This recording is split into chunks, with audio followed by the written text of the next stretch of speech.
99% resume का पता है आपको क्या होता है? उसको उठा के कचरे में फेंक देते हैं लोग। तो सबसे पहले तुम्हारा नाम आना चाहिए, कॉन्टैक्ट नंबर, मेल, तुम्हारा लोकेशन, करियर समरी में जैसे मैंने बताया शॉर्ट में रोल के अकॉर्डिंग।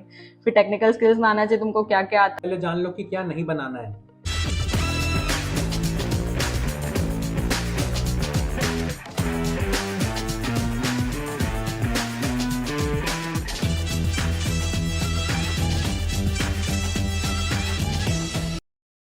आपको पता है जब आप लोग फेसबुक, गूगल, माइक्रोसॉफ्ट में अप्लाई करते हो, लिंक्डइन पे कोल्ड ईमेल्स करते हो या अपना रेज्यूमे भेज देते हो, 99% रेज्यूमे का पता है आपको क्या होता है? उसको उठा के कचरे में फेंक देते हैं लोग। क्या बनाना है इससे पहले जान लो कि क्या नहीं बनाना है।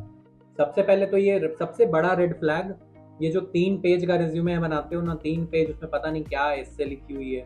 आप जिस कंपनी में अप्लाई कर रहे हो ना, उसके सीईओ का रेज्यूमे भी 3 पेज का नहीं होगा, उसकी स्किल्स भी 2 पेज में खत्म हो जाएगी मैक्स टू मैक्स। अब तुम्हारा रेज्यूमे ना एटीएस यानी कि एप्लीकेंट ट्रैकिंग सिस्टम फ्रेंडली होना चाहिए। मतलब तुम जिस प्रोफाइल के लिए अप्लाई कर रहे हो उससे रिलेटेड सारे मेजर कीवर्ड तुम्हारे रेज्यूमे में होना चाहिए।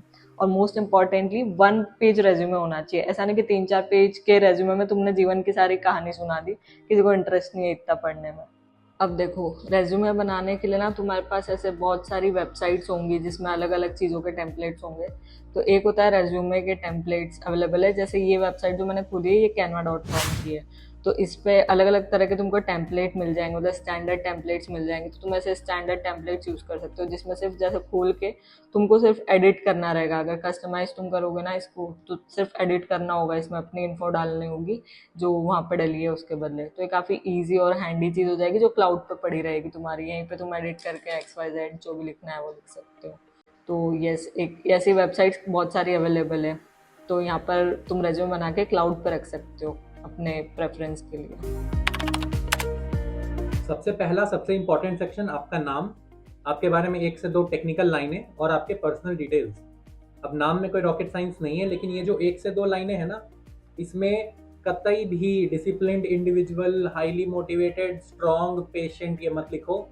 अगर आप किसी नीश टेक्नोलॉजी में काम कर रहे हो, जैसे कि मैं नेटवर्किंग में काम करता हूँ, डीपीडीके में काम करता हूँ, इसकी उतनी जॉब्स नहीं है और बहुत सारे लोग भी इसमें इन्वॉल्व नहीं है, वो लिखो आप यहाँ पे।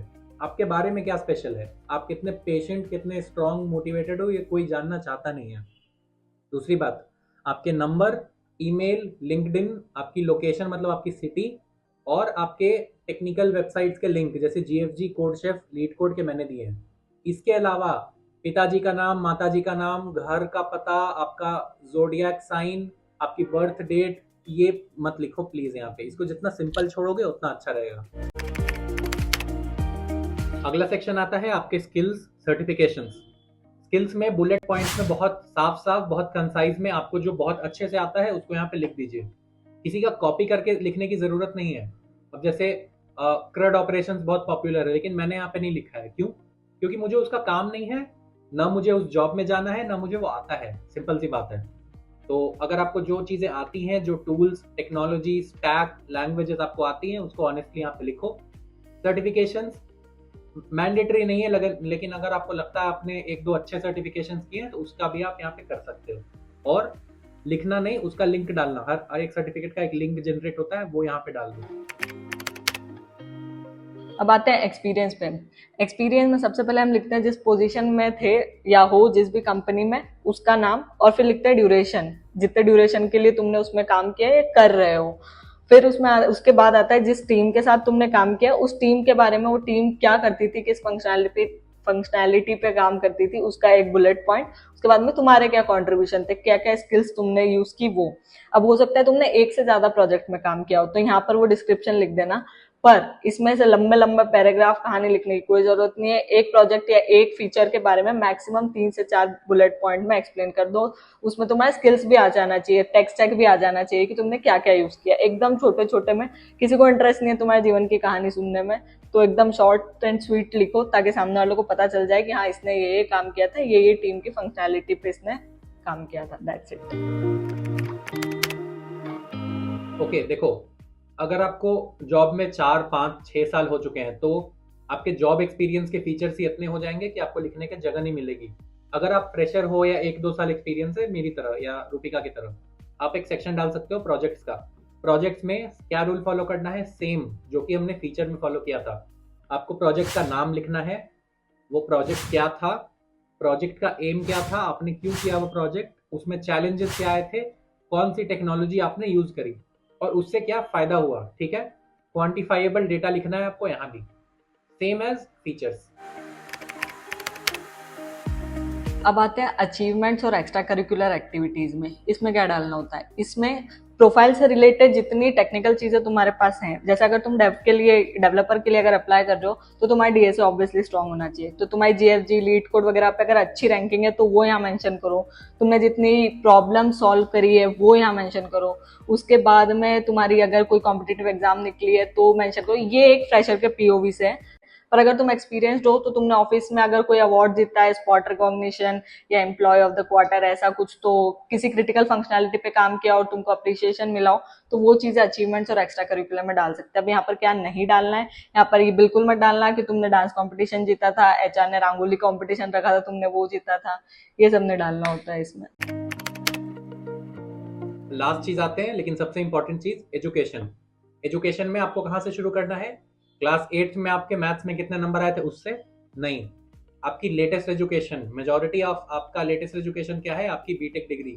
अगर आपने पोस्ट ग्रेड किया है मेरी तरह तो MTech degree followed by the BTech degree, और इसी फॉर्मेट में आपके कॉलेज का नाम, आपकी डिग्री का नाम, आपके डिपार्टमेंट का नाम, आपने कब से कब उस डिग्री को किया है, और आपकी सीजीपीए। इससे ज्यादा एक भी लाइन नहीं लिखनी है, आपके प्रोफेसर कौन थे, आप वॉलंटियर थे को करिकुलर एक्टिविटी में, नहीं, इतना लिखना है, प्रिसाइज, एग्जैक्ट। तो एक छोटा सा रिकैप कर लेते हैं। देखो, सबसे पहले तुम्हारा नाम आना चाहिए, कॉन्टैक्ट नंबर, मेल, तुम्हारा लोकेशन, करियर समरी में जैसे मैंने बताया, शॉर्ट में रोल के अकॉर्डिंग।